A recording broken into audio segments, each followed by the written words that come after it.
Most people don't ruin their lives from one big mistake. They generally ruin their lives because they keep reacting badly in small emotional moments. One text, one argument, one bad shift at work, one feeling of being rejected, one moment of disrespect, one bad mood that turns into a bad decision.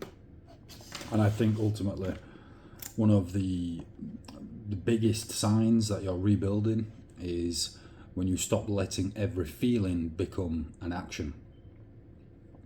This takes time, wisdom, patience, and ultimately, experience. Positive mental strategies need to be deployed in emotionally reactive situations, and it takes practice, especially if you're a man, and probably a young man, because you're full of testosterone and you're generally going to react in the first instance, which generally isn't going to be the best or lead to the best outcome. Everyone has emotions, and emotions are perfectly fine, and you're valid for feeling emotions because we are emotional creatures. That's absolutely fine, all good and well. But being emotionally reactive is when something happens outside of you and it suddenly then owns you. Someone doesn't reply to a text and now your mood drops. Someone speaks to you the wrong way and you want to prove yourself. Work annoys you, makes you frustrated, and now your whole evening is ruined. You feel lonely perhaps, and so you expect a message from someone, but the message doesn't land. You may feel lonely on the same token, and you message someone who you should probably not message.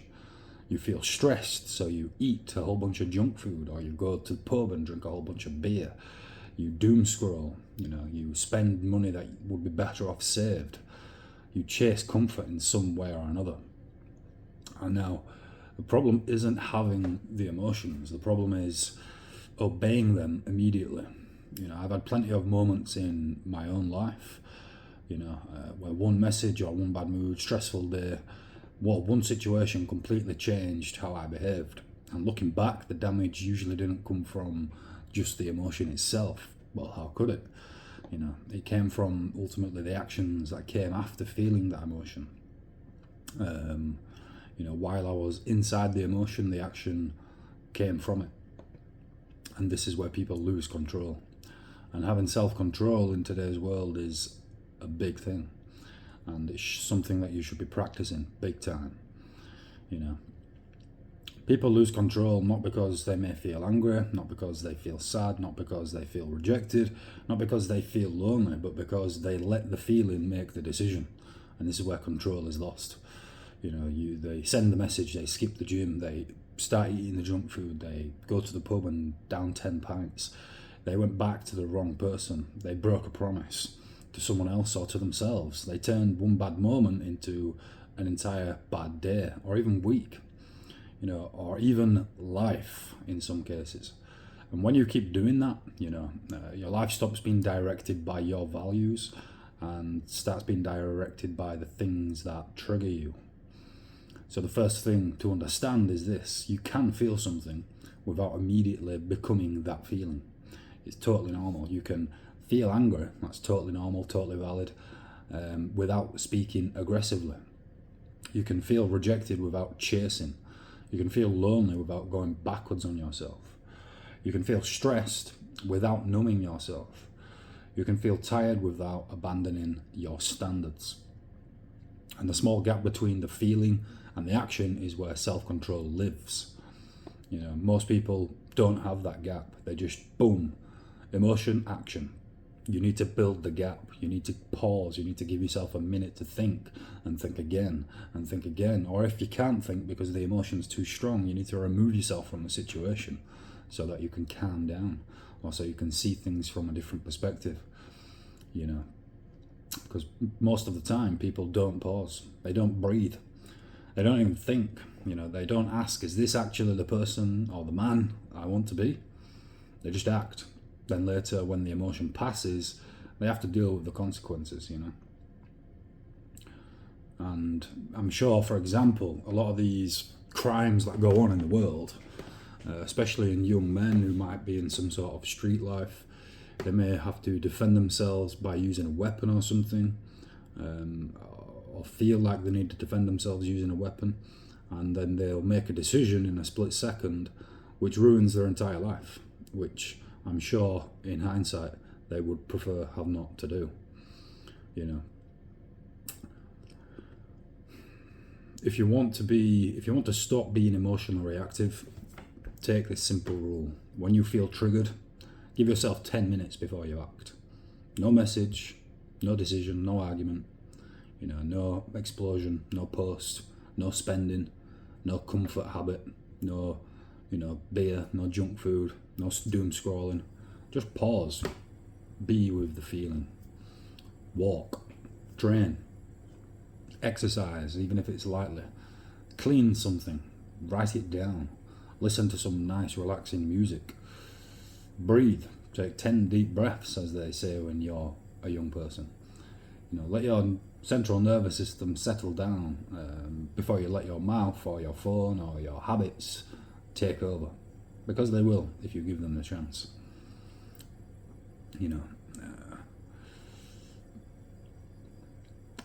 If the decision that you want to come to is still there in 10 minutes, give it another 10 minutes. Most destructive decisions lose power after 10 minutes, after you stop feeding the emotion immediately. And this matters because I think if you're trying to rebuild your life, you cannot let every mood dictate or decide whether you show up. You have to show up regardless. You cannot let every setback decide whether you quit. You cannot let every person's behaviour decide your character, your mood, your trajectory. Discipline is easy when you feel good, believe me. I'm sure you know that. Emotional control is discipline. Even when you feel attacked or tired, lonely, rejected, frustrated, or misunderstood. Emotional control is the discipline in the gap between reaction and action. And ultimately, in the hard times, in the stress times, in the lonely times, in the attack times, this is when it counts. The goal is not to become emotionless. Don't become cold, don't become hard up, don't become some robotic human, because emotions are good. It's good to feel emotions because it allows you to have things like empathy. It allows you to see things from other people's perspectives. It's generally what makes the world a loving and caring and kind place when it wants to be. I know it might not seem like that sometimes, but by and large, most people are pretty sound. The goal is to become stable. The goal is to become controlled by yourself. Feel things deeply, but do not be controlled by your emotions. To be able to have anger without it becoming destructive. To harness your anger in the gym, for example, and train hard. To have sadness without surrendering to the emotion. To have desire without chasing. To have stress without escaping. Ultimately, you're going to have bad days, and you don't want to become the worst version of yourself in those bad days. You want to try and be the best version of yourself. And I know it's easier said than done, because ultimately we are emotional creatures, and you have to learn to put the gap in between that emotion and reaction. But ultimately, I think when you stop reacting to everything immediately, you start becoming dangerous in the right way. Calm, focused, hard to shake, hard to kill, harder to control. The world will try and control you. It will try and push you into a little box. People around you will try and control you in some way or another. But self-control is the key. And this is the real strength, I think ultimately self-control allows you to direct your life the way you want it to go. The moment you stop reacting to everything, you start to become, the best version of yourself. I'm uploading daily at the moment, although I think that's going to stop now. I think I'm going to upload only 3 times a week and change slightly the packaging and trajectory of the channel, but we'll see. The plan is to upload 3 times a week, You've been watching Jake O'Neill on Jake O'Neill UK. Thank you very much, and I hope to see you in the next one.